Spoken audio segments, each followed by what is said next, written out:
Hi, I'm Kelly Johnson, Staff Liaison for the Ketchikan Public Library's Teen Advisory Group, and this is Soft Skills, part of the Next Real Life program series. Soft skills are mentioned a lot when talking about different jobs, but not often actually defined. Hard skills are things like a degree, knowing how to run equipment, speaking multiple languages, and knowing how to use or program computers. Soft skills are basically people skills, being able to get along with others, communicate well, be reliable, and behave in acceptable ways. The very first thing to consider as a soft skill is how you look.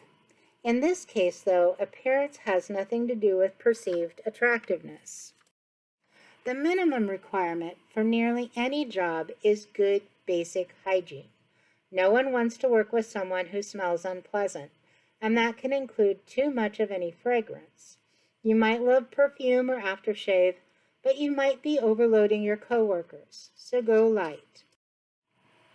Most jobs require either a casual but pulled together look or more formal attire with looser expectations on certain days, like Casual Friday. The biggest don'ts would be things like clothing that is too tight, excessively revealing, or ripped, even if it's fashionable. Some businesses require uniforms or specific colored clothing with an apron. These need to be clean and neat as possible when on duty, especially when dealing with customers. Communication really is a skill, and there are a lot of folks who are not as good at it as they think. Active listening is actually very challenging because it is listen to hear rather than listening to respond. Wait until you get the whole message and then think about a response, because if you're thinking about what you're going to say, you are not thinking about what is being said to you. How are you standing or sitting indicates how you are listening. Are your shoulders hunched? Are your arms crossed? That's a bit defensive. What about your face? Are your eyebrows up in interest or skepticism? And if eye contact is really vital, but a challenge for you, gazing at someone's eyebrow is usually close enough. When communicating and writing, try to keep things simple and straightforward. Proofread carefully and double-check anything that spell check has corrected, just in case. And do it all before you send it. Critical thinking covers many situations and is usually key if you want to move up in any business.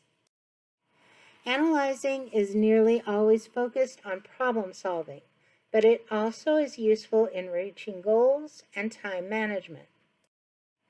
Reasoning is the tool needed to get facts in order and apply logic to situations that might be emotionally charged or just confusing.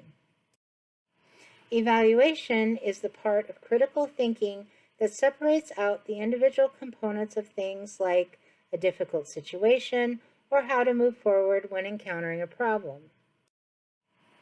Problem solving can be both short-term, like making a difficult customer happy, and long-term, like how to have more customers. This can be done on an individual level and as part of a group. Even the lowliest employee will occasionally need to make some kind of decision on something, even if it's just whether to stock back to front or side to side, or wash a table or floors first. So do so in the best interest of the employer. Think through the decision itself before you make one. Everyone has one. Is yours worth paying for? Most employers want staff with at least slightly positive attitudes. Even if you aren't Joe or Jill Sunshine, you should at least be professional and courteous. Patience is usually really helpful too. And there is always above and beyond. Being willing to stretch a bit and keep a sense of humor about things, especially when things are unpleasant, are things that most employers really value. So try to keep that in mind, especially when things go bad. Coworkers are often the best and the worst part of a job. The same with bosses. The ability to work well with others can be vital to many jobs. That's a pit crew at a car race, a team situation that must function at top form. If one member doesn't step up and keep up, the race is probably over before the car leaves the pit. Most work situations aren't quite this extreme, but the theme still applies. Sometimes collaborating is just getting through the day in the best way possible. Some days that takes more creativity than others. And challenging humans are everywhere. Try to stay neutral if you can't manage positive, and never escalate a situation. Let management deal with as much as possible. If you want to work independently, time management is a vital skill. TAG has an extra life video on that topic, but for now, here are some basics.